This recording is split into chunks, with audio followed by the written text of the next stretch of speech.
Hi guys, welcome to a brand new course that you guys are going to be learning. Just going to shuffle my camera around here.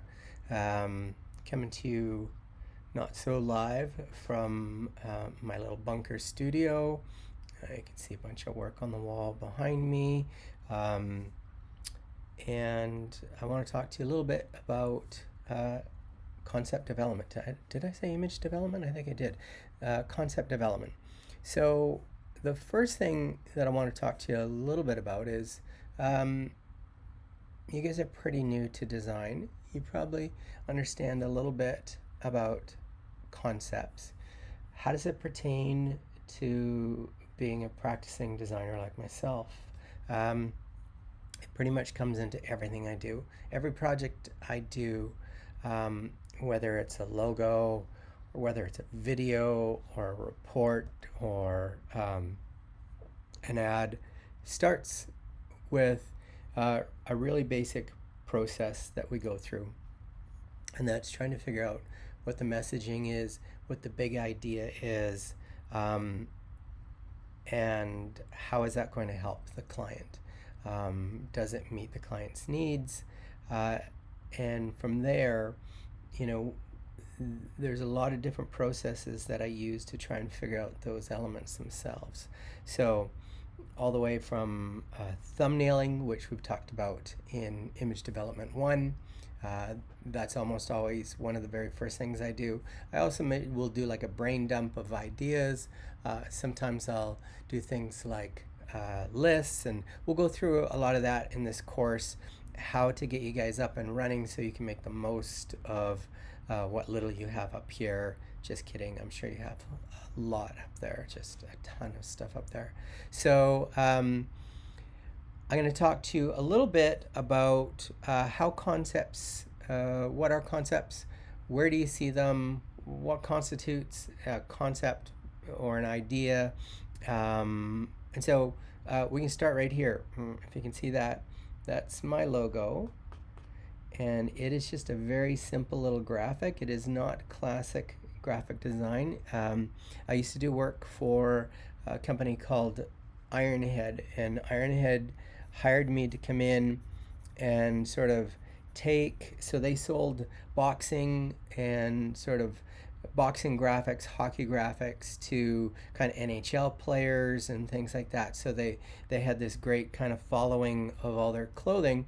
The one thing they didn't have is any women buying clothing themselves. So I came in and I sort of broadened their brand by implementing kids' clothing and women's clothing. And this was one of the first ones I did for them. And it was just a very, try and show that to you up close. It's a very, very simple graphic. And what you don't see on there is that on the top, in a very small typeface, it used to say cat fight.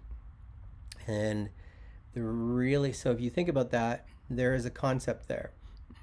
The problem was they didn't have any women's clothing that wasn't just regurgitating the men's graphics on their shirts.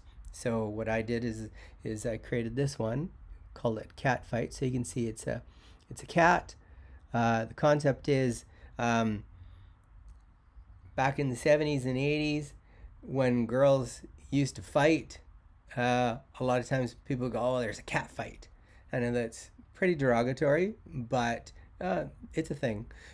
So the idea behind cat fight was that, you know, women would come in and see this thing that said cat fight and kind of countered the sort of edginess of the idea cat fight with a very kind of simple graphic. So obviously I'm not having two girls fighting and pulling hair and things like that, which is where that idea comes from, that that it used to be that you would think or people would say, oh, when two girls fight, they're scratching and clawing and stuff like that. Again, very derogatory. I did not come up with this idea. I came up with the idea for the shirt. So the idea behind this was, instead of having two girls fighting, I would have a cat with some boxing gloves on, and you can see one eye is swollen shut. That's a concept. That was all there was in a very simple graphic like this, with the headline cat fight with a graphic to sort of counter the darkness and the sort of eh, not so politically correct idea behind it. It turned it into a concept that people would come in and see it and go, "Well, that's pretty cool. It's not like anything to do with women. It's actually a cat with boxing gloves and the eyes swollen shut." Became that simple little graphic, and I did hundreds of these different types of designs for Ironhead.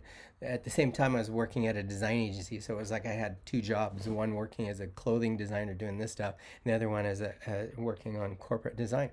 Um, this one was probably their best-selling women's shirt for quite a few years, and actually, someone showed me a magazine called People Magazine, which is just like whatever people, Hollywood celebrities and stuff.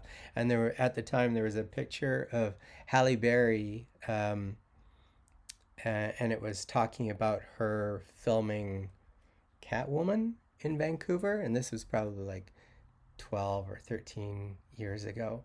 And anyway, there she was with this giant catfight shirt on. So her and her publicist went to Ironhead and bought a bunch of these shirts. So it was on the, I believe it was on the cover of People magazine. I can't even remember.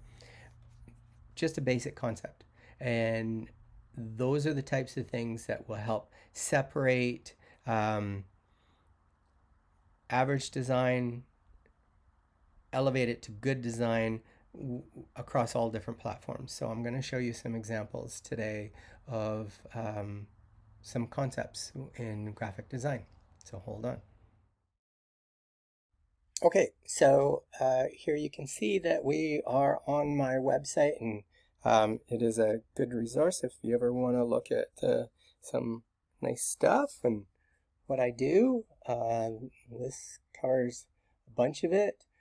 So within here, I'm going to take you through sort of 5 different types of concepts when it comes to design. So really 5, not sectors so much as different ways to use concept. So a lot of times when people think of concepts, they think of clever sort of campaigns and things like that. So I will take you through some of that. Let's just see here. So yeah, so I'm going to show you sort of 3 or 4 different types of campaigns. So here's a really sort of classic one. The concept here was to do a campaign for Community Living BC, and it was really to try and get past the stigma of developmentally disabled people in the communities sort of being ignored and that sort of thing. So really what I had to do was come up with a headline, an idea behind the ads, something that got people's attention. And oftentimes when I do concepts, I try to work in things like metaphors and similes, or I try and make them a little bit edgy or humorous. Not so much humorous with this one, but a little bit sort of out there, so it made people sort of think about what they were reading. So what we were told was once sort of people in the community actually start recognizing individuals in their communities and start talking to them, it makes people with developmentally disabilities, it makes it much easier for them to live in the communities and function, and it makes their lives a lot more rewarding. So we could have gone with all sorts of different types of messages, but when I kept hearing, so you meet with so I met with all of these people in the ads and talked to them and stuff, and really the commonality that I got back was if people would just stop and talk to them. So instead of trying to guilt people into sort of responding to the ads, all the concept behind this was, what do you say when you see someone like Cliff? Hi, Cliff. For some people with developmental disabilities, it's a big deal for Cliff. Hi means you see me. Hi means I belong in the community. So start with hi and see what happens. So the twist on the headline is, what do you say when you see someone like Cliff?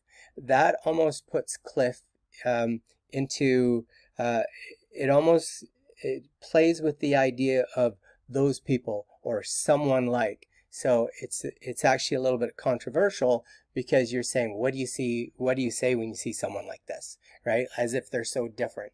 And then, so what do you say when you see someone like Cliff? Hi, Cliff. That's the way you recognize people in your communities. That's the way you integrate them into the community. So that was a pretty successful full advertising campaign. So I'm going to show you a couple more that are completely different, right? So BC Women's Hospital Power to Push. This whole campaign was based around a client's need to talk to women about having natural birth as opposed to C-sections after they've already had a C-section for their first child, because it costs the province a lot of money to have women in hospital for that long. So the idea, the concept behind here was more of a visual concept. So you can sort of see, as we toured through BC Women's Hospital and things like that, all you saw on the walls were images, photographs of babies, pregnant women, that sort of thing. So we wanted to take it in a direction that would put something on the wall that would be sort of a little bit more interesting, a little bit different. So I did these series of illustrations with flowers in it, and the idea behind it. So you can see there's a logo, the Power to Push campaign, and this went across the hospital into ads, websites, that sort of thing. So you can sort of see that it becomes a visual language that gets carried through to the entire campaign itself. And I'll show you one more that I did a couple years ago. So this was a two-part campaign for Fraser Health because of all the fentanyl overdoses in the Fraser region. So the idea behind here is just really what they wanted to say. What the problem was it wasn't so much people that abused drugs. It was that were overdosing. It was more like dads that got addicted to painkillers and then moved to different types of drugs, overdosing in their own house. So basically the whole concept is overdose is closer than you think. So trying to break that idea of that it only happens on the downtown east side, data told us that no, it was happening in people's houses, and it was a lot of people dying because they didn't even know their sons had a drug problem, and it could be recreational drugs laced with fentanyl. So really the concept behind here is overdose is a lot closer than you think, and then we kind of use this split wall as if we're seeing the son in the bedroom about to light up and the parents watching TV. And so we did this, so we did a few different variations on that. The second part of this was the stigma attached to, well, actually I won't bother showing the second part of it. I'll move on to something else. So those are examples of pure advertising which relies on concept a lot. But really in design, we will see concept in everything you do, right? So I'm going to show you a couple examples of campaigns where we created videos. So this was a video for the BC Cancer Agency. It was to try and get women to get tested for breast cancer. So the concept behind here was to do kind of a fun, splashy video that sort of brought the facts to light. The concept behind here was almost to do like an old kind of 50s commercial with some funky music, and introduce the numbers in some interesting ways. So I'll just play you a little bit of it. 1 in 8 women is expected to develop breast cancer during her lifetime. 1 in 29 will die of it. If you discovered you could take just 5 steps to reduce your risk of breast cancer, would you want to know more? If you learned of a few simple things you could do to detect breast cancer early, would you be willing? Most women are, but many of us believe that breast cancer mainly travels through families. In fact, 93% of breast cancers are not hereditary. Many are related to the lifestyle choices that we make every day. Here are 5 steps to help reduce your risk of breast cancer. 1. Maintain a healthy body weight. 2. Maintain an active lifestyle. 3. Limit your alcohol. So one of the main parts of this video, the real conceptual part, is that I wanted to create a video that basically went from the beginning to end, following one scene, following a ball or a line, and having each one of these scenes connect into each other. And that was really the concept for this campaign. Now I'm going to show you another campaign. So the next campaign I'm going to show you, it was for the BC Centre of Disease Control, and they came to us and said gay men in Vancouver particularly are getting syphilis because they are having unprotected sex, and we said okay, and they wanted to do something different to try and reach out to the community. So as we did the research, what I found was there's a lot of advertising in magazines, online, showing really beautiful buff guys with no shirts on, appealing to the gay community, men. And so I said, I don't want to do that. You see it all the time. It's too expected. I want to do something that maybe, so they talked to us about the history of syphilis and how it was prevalent throughout history, and how all these interesting well-known figures from the past died of it. So the whole concept behind this campaign was to sort of show these figures and show them as penises. So you can see a series of ads here. Napoleon may be history, but syphilis is not. So you see Napoleon as a penis. You know, things, Capone may be history, so Al Capone, but syphilis is not. So just this idea that in the past, syphilis was prevalent and it's making a comeback. So the whole idea was to create this series of fun little penises that would get people's attention, and then just, you know, tell people that, you know, even though these well-known figures are gone, syphilis is not. That was the whole campaign behind it. They loved it. They ran posters in restaurants and bars. It was a full campaign, and then I convinced them later on to do a video of it. So I'll just play that for you. Al Capone evaded the FBI for years, but he couldn't shake syphilis. It was always near. Syphilis is coming back, oh yes sirree. It's time to get tested, sir, make syphilis history. Napoleon was sent away, syphilis his only friend. Except his friend spread rapidly and was with him to the end. Syphilis is coming back, oh yes sirree. It's time to get tested, sir, make syphilis history. Tolstoy wrote War and Peace. It almost took 6 years. How much he wrote with syphilis was never quite clear. Syphilis is coming back, oh yes sirree. Well, it's time to get tested, sir, and make syphilis history. Ladies and gentlemen, the Syphilis All-Stars. Syphilis is coming back, oh yes sirree. Well, it's time to get tested, sir, and make syphilis history.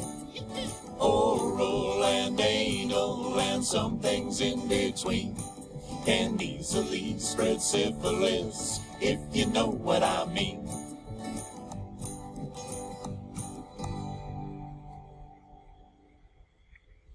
So you can sort of see the, the real concept behind that video was to actually write a little jingle, have it upbeat, but try and get the messaging across. Sometimes I get asked to do some pretty fun projects where the client basically says, do anything you want. And those are some of the toughest projects to come up with conceptual ideas for. Mitchell Press asked me to basically design a book that showed off the printing of their presses, and it could be anything I wanted to do. So I did so I was sitting around having drinks with a friend of mine on our deck one night, and this is where the concept came from. He used to work at the BBC, and he said they used to have musicians come in at the BBC and talk about, if they were going to die, what would be the last. So you figure out what song you would take. So the way I positioned it, and I've heard this before, if you had to take one thing on a desert island, or, if you had I approach it from, what if you had one song that meant something to you that you could only take to a desert island? So that was the concept, creating a mixtape for a desert island. That's the concept behind this book. So then through a concept, you figure out how it's going to work. So my idea for this book was to approach musicians, writers, and some of the world's best illustrators to create, choose a song that they would take on a desert island, write about it, and then illustrate what that song looks like to them. So, and then I did a couple of the songs in there as well. So that's the concept behind the book. So we asked 12 amazing illustrators and artists to choose one song to take on a desert island and to illustrate the memories and meanings that their selection holds for them. So as you go through here, you can sort of see there's the playlist. So I tried to make it like an old sort of cassette tape type thing. So you see A side and B side. So the first image in here is from Adam Rogers, and so that's his write-up. He writes why he picked it, and then he illustrates Serge Gainsbourg, who wrote the song Intoxicated Man, and the meaning behind, the concept behind the image is a concept unto itself. So he got so drunk in Paris one night that he saw elephants flying around the roof and bats, and so that's what he illustrated. So a concept within the concept of the book. And then as you go through here, you see this is some of the top illustrators in the world. So Rick Sealock has done the cover of Rolling Stone, Time Magazine, you name it. So just coming up with a good concept. So when I approached the illustrators, I told them what the concept was. Just choose the best song that you would take, or your favorite song that you would take onto a desert island, and then illustrate it and tell me why. And that was enough for a lot of these illustrators to sign up and go, yeah, I want to do that. And so this is an illustration that I did. So this is called When I Paint My Masterpiece, and it was recorded by the band. So my concept for the illustration is a concept within the book. The illustration concept is in the song When I Paint My Masterpiece. The band, which is called The Band, flies around the world, and they're tired, and eventually they talk about going to all these different places, and There's all sorts of characters like popes and lions and Rome and newspaper men. So you see I incorporated those into the actual mountains of this island, which is to represent the desert island if you were marooned. So these are the types of projects that they need a concept. It has to have a heavy concept from beginning, beginning to end, and interesting enough to pull people in. So this is one of those sort of once in a lifetime projects where you get to work with some of your favorite illustrators, and then there was a series of posters that went with it, so you can sort of see the series of posters. And it's written up in it was written up in Applied Arts, and we had there was a website for it. So that is a heavy sort of design concept, and starting from zero, right? So just design us something really cool that people would want to read.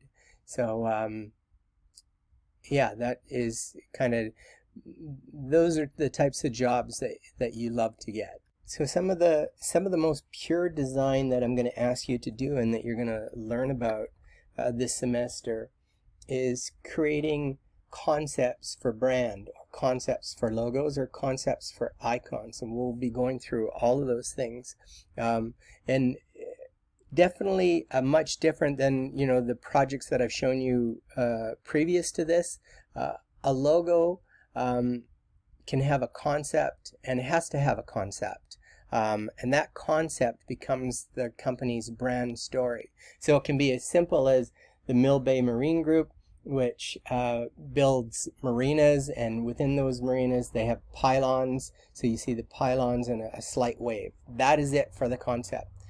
The Royal Columbian Hospital came to us and needed a new logo and a brand. And through research, what we found out was they are the busiest emergency room in the province. So if there's ever big accidents, the chances are they're going to get flown to Royal Columbian. So that means their emergency room was the focus of our campaign and the focus of the brand. So we talked to them about using the actual cross that you see on an ambulance. But the problem with that is that's an actual brand. So the Red Cross is a brand unto itself, so you cannot use that cross completely by itself. A lot of people do, but you're really not supposed to.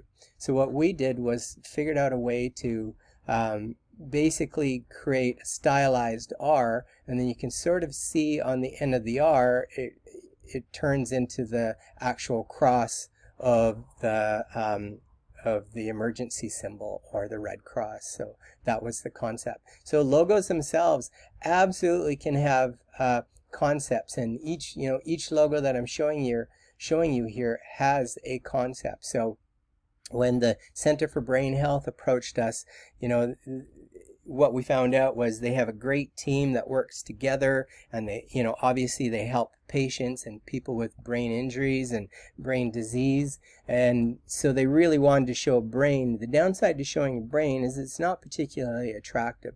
So, the concept I came up with is show the two sides of the brain, but incorporate sort of the people that they help and the people that they work with inside the brain, and that's a concept.